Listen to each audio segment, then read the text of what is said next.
Hi, my name is Molly Miller, and I am the debate program director for the Tulsa Debate League. And this is our policy debate judge training video for the 2022-2023 season. Before we get started with the basics of judging, I just want to say thank you for volunteering as a judge. We could not make these tournaments happen without you, especially as we grow as an organization. Judges are really, and volunteers are the lifeblood of our organization. So we have two different divisions that do policy debate. The first is the middle school division, which is grades 6 through 8. And their topic is resolve the United States federal government should substantially reform the criminal justice system. The affirmative team is going to be arguing for the resolution, which means that they are putting forth some kind of proposal to reform the criminal justice system. The negative team is going to be arguing against that proposition. So against the resolution, saying we don't need to change this thing. For high school, the topic is a little more complicated. Resolve the United States federal government should substantially increase its security cooperation with the North Atlantic Treaty Organization, also known as NATO, in one or more of the following areas: artificial intelligence, biotechnology, or cybersecurity. And again, the affirmative team will be presenting a plan or a proposition for how the United States might increase security cooperation with NATO on these topics.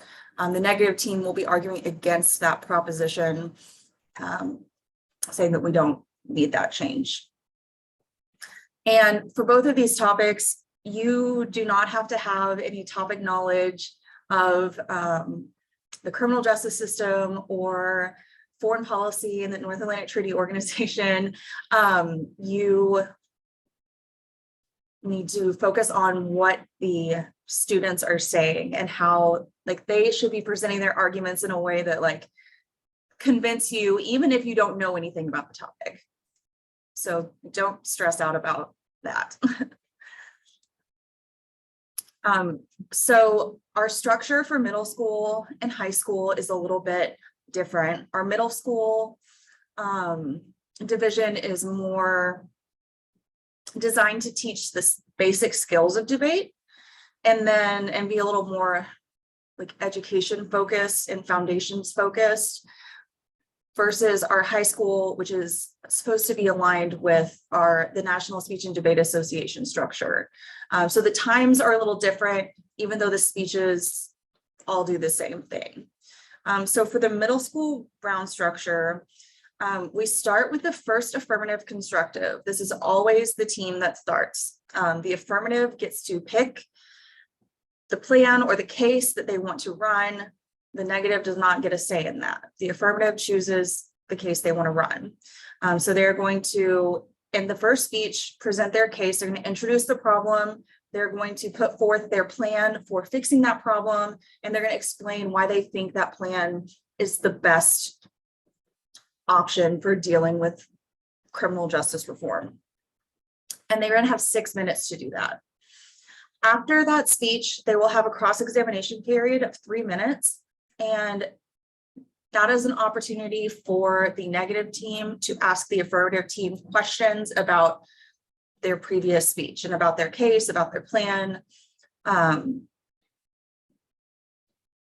of that. So they have 3 minutes to do that. Normally for this cross-examination, the second negative speaker will question the first affirmative speaker. However, you might have kids ask you, is this open or closed cross-ex? What that means is they want to know if their partner can help them if they get stuck. Normally for middle school, I would recommend allowing open cross-examination, especially in the earlier tournaments, because sometimes kids just blank out when they get asked a question and they need that support. But it is up to you. If it's closed cross-examination, then only the 2 speakers who are assigned to that cross-examination can ask or answer a question. After the cross-examination period, we have the first negative constructive, and this is where the negative team is going to explain to us why the affirmative plan is a bad idea. So maybe we just don't need it. Maybe it's unnecessary. Maybe it's going to cause some negative effects that they haven't talked about in their case. But that is what they are going to be presenting to you. So that's another 6-minute speech. Then we have another 3-minute cross-examination. The second affirmative constructive is 6 minutes also, and that's where they start responding to the negative arguments. So we always tell them they need to be responding and extending their own arguments. Why present a case if you're not going to talk about it in the rest of your speeches? And they can also introduce new arguments in the second affirmative constructive. Then we have another cross-examination. And for the second negative constructive, again, they're expanding, they are extending their arguments. They might present new arguments against the plan. New evidence is allowed in all the constructive speeches. So again, that's 6 minutes long. And then we have a 3-minute cross-examination. After all the constructive speeches and the final cross-examination after the 2&C, we move on to the rebuttals, and the rebuttals are shorter. They do not have cross-examination between them. So this part of the round generally goes pretty quickly. So the order kind of flips in the rebuttals. So after the 2&C, you have the 1NR, which is the first negative rebuttal. So they have 3 minutes to extend and expand their arguments. They can read additional evidence. They cannot make new arguments, but they can read an additional piece of evidence that supports something they've already said or answers something that has come up in the affirmative speech. In the first affirmative rebuttal, again, they can read evidence that supports arguments they've already made, but they cannot bring up new arguments in the rebuttals. The first rebuttals are really the last speeches where a debater can bring up new evidence. And like I mentioned before, it is limited to supporting arguments that have already been made. In the second negative rebuttal and the second affirmative rebuttal, this is where the student should be explaining why their team wins. They should be summarizing their arguments, weighing them against the other teams, comparing them, and giving a persuasive reason why you should vote for their team. The second affirmative rebuttal is the last speech of the round. Again, all of these are 3 minutes. Anywhere in between these speeches, either team can take prep time. And what that means is that they can use that time to work on writing out a speech or work on finding evidence that they need to read, whatever they need to do to prepare for their speech. They have 8 minutes total between them and their teammate. So each team has 8 minutes. If they use up all their prep time before, say, the 2AR, then once the 2NR is over, they just got to go. They didn't budget their prep time correctly, so they are not going to be able to use any for this speech. So that is the middle school round structure. The high school round structure, again, the speeches are all similar, so I will just run through the time differences. So for high school, our rounds are a little bit longer. They have a little bit more time to make their arguments because there is a larger variety of arguments and evidence that they are trained to use. So all of the constructive speeches follow the same pattern, and they are 8 minutes long. So 8-minute constructives, 3-minute cross-examination. Again, they will probably ask you if they can have open or closed cross-examination, and that is the judge's choice. And then all the rebuttals are 5 minutes long.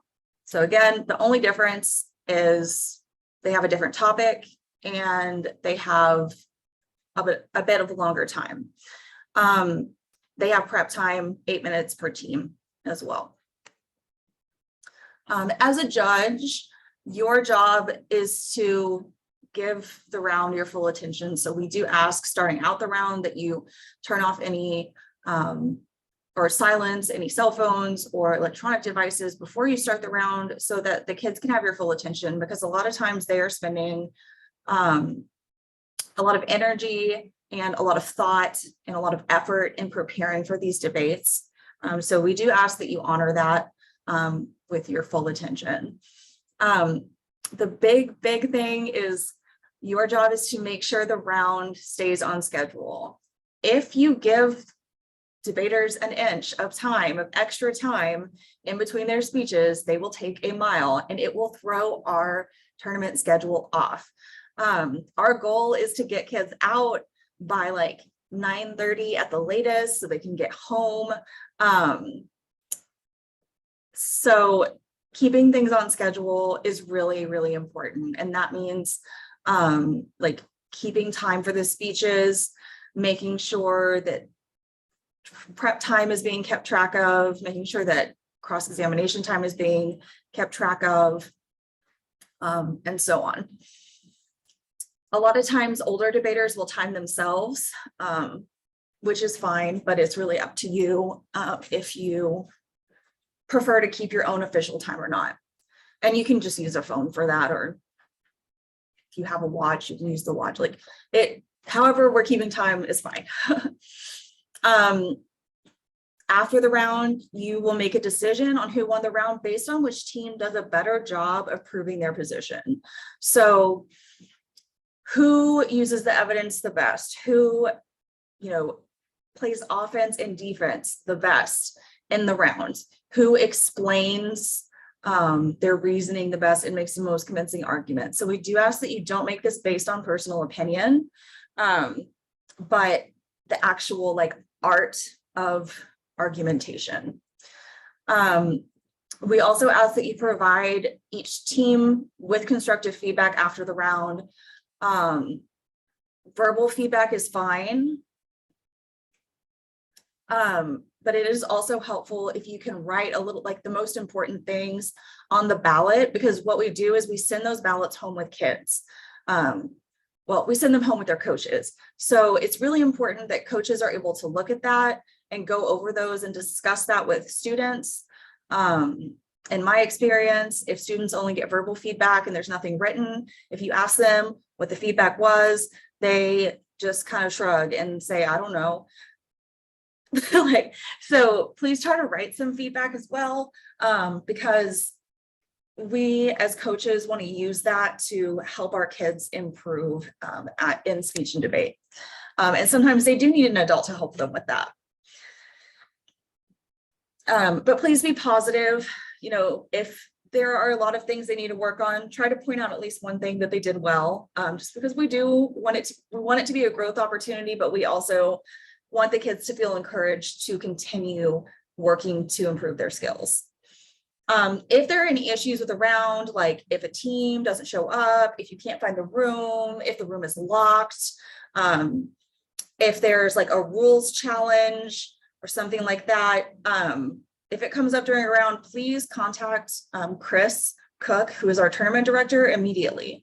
His phone number is on the slide. It's 918-743-8024.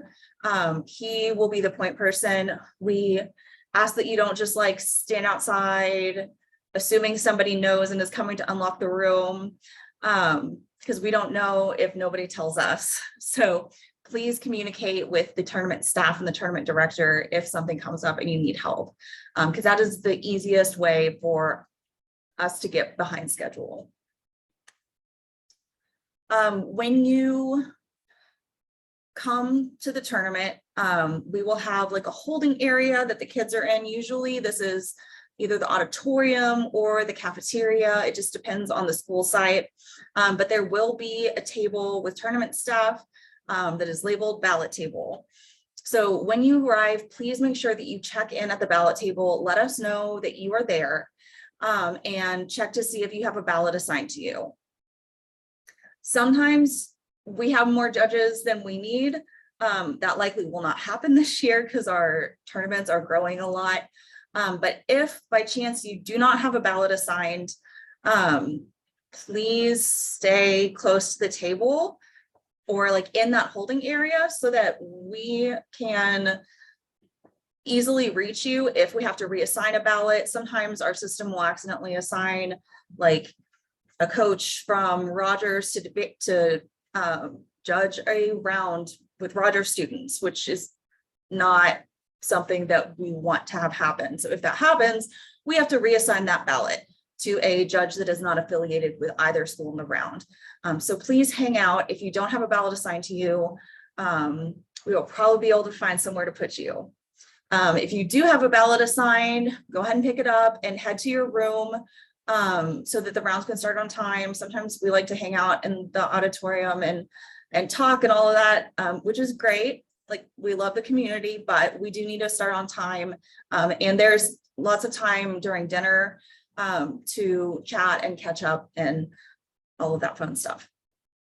And while we're waiting for awards. After the round, we do ask that you return your ballot as quickly as possible.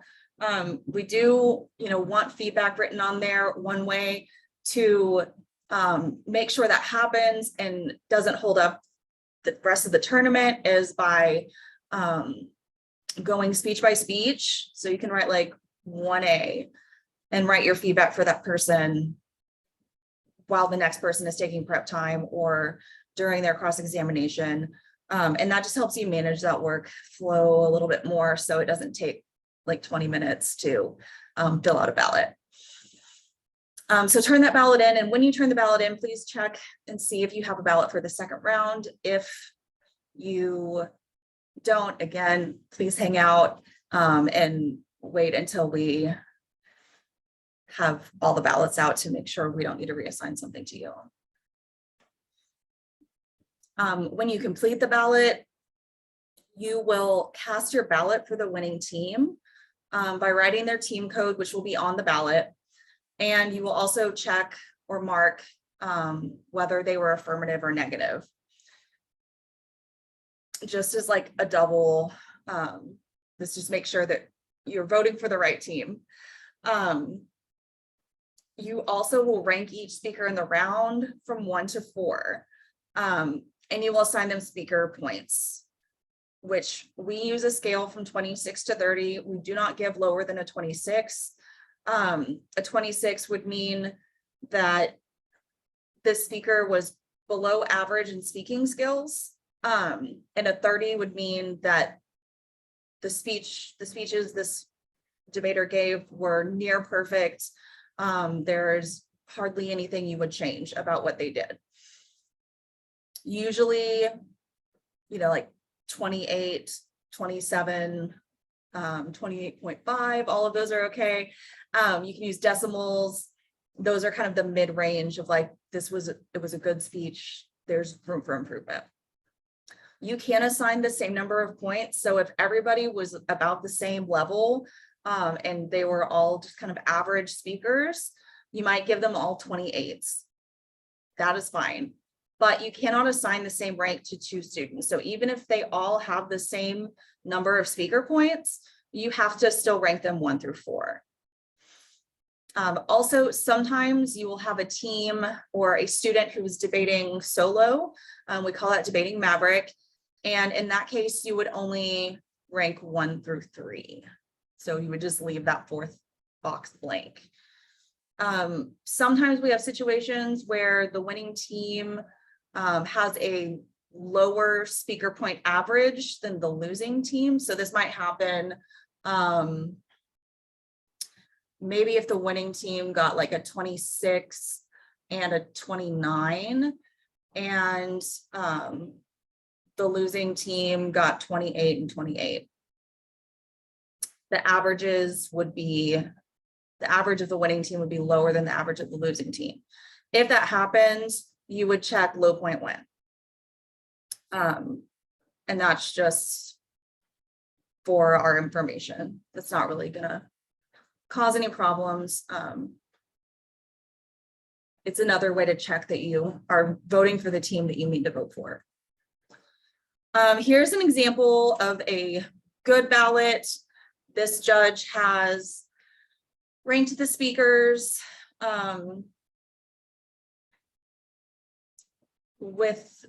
This doesn't have the rank boxes. Normally there will be rank boxes in here as well, but they have given each speaker points. They use decimals, they use that 26 to 30 scale. They wrote the team code on the winner line. They identified that as the affirmative team, and they signed the ballots. Then each student has, so you can only see his feedback for the first speaker on here, but each student has a good level of feedback. They are given feedback on their clarity of speaking and organization, the actual evidence that they are using in their speeches, and their responsiveness to the other team's arguments. An example of a bad ballot that we would not want to give to a student or send back to somebody is a blank ballot. There's no speaker points. If you don't fill out the speaker points, we will have to track you down and have you fill out the ballot correctly. They didn't write down which school or team they intended to vote for. Again, this is like a double check to make sure that you are voting for the team that you intend to vote for. So it's not fully filled out. It just says that they were given oral or verbal feedback, which really is not helpful to the coach, is not helpful for the team when they come back on Monday and want to do some reflection. Just some final notes. Again, thank you so much for volunteering as a judge. You are making this tournament possible. Again, if you have any issues or rules challenges, contact Chris as soon as possible. You can call him, or you can send a kid to come back to the auditorium or the cafeteria so we can address the issue. Most times, if there's a rules challenge or something like that, we're going to advise you to continue with the round to keep the tournament running on time. And then if we have to make adjustments, or for example, if somebody ends up being disqualified, like, we will make that adjustment as needed. But we don't want to postpone a round by like 30 minutes while we figure everything out, because then everybody will run 30 minutes behind. All right, so if you have any questions, you can always come and find us at the ballot table. You can contact us via email, or you can contact Chris at his phone number, which is on this slide. We are happy to help however we can. We will also be wearing our staff t-shirts, our green TDL shirts. So if all else fails, track someone down who's wearing that green shirt that says staff on the back, and we will help you find the information that you need.